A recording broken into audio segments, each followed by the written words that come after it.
C'est un univers où les sorcières côtoient des dragons, des alchimistes et des lutins. Un univers créé de toutes pièces par Serge Van Poek et son épouse en 1993. Un monde reconstitué à partir de gravures et de livres d'époque. Un travail très intéressant, d'abord, même pour simplement les costumes, il faut trouver quel type de couleur de tissu ils avaient à l'époque.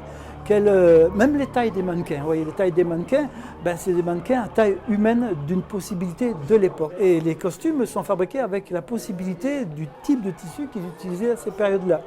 Ici, on retrouve l'histoire d'hommes et de femmes accusés de sorcellerie et persécutés. Des anecdotes, en partie berrichonnes, que Serge Van Poek ne se lasse pas de raconter.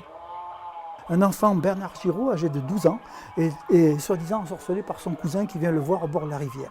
Affolé, il rentre chez lui et ses parents, très affolés eux aussi, vont voir le juge de Concresso qui s'interroge. Et là, évidemment, sorcellerie dans le coin. On interroge beaucoup de gens dans le pays, tout ça au château de Saint-Beaujeu. Finalement, il va arriver que 5 personnes vont être pendues et brûlées par accusation des uns et des autres, entre eux, soi-disant que la sorcellerie était présente dans le coin et qu'ils participaient à des sabbats diaboliques au-dessus du Buet vers Sancerre. Dans le Berry, terre de sorcellerie, ce musée privé est une institution. 1200 mètres carrés, 6 salariés et jusqu'à 40 000 visiteurs par an. Mais l'heure de la retraite a sonné pour le couple Van Poek, qui cherche aujourd'hui un acquéreur. Il est dans cette région depuis très longtemps, c'est le Berry, c'est le pays aussi pour beaucoup de gens qui viennent d'ailleurs, pays des sorciers, Georges Sand, la mare au diable et toutes ces choses-là.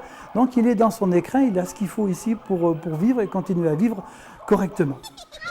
Pour l'instant, des acheteurs se sont manifestés pour acquérir certaines pièces exposées, mais le couple souhaite transmettre ce patrimoine unique, constitué avec passion, dans son intégralité.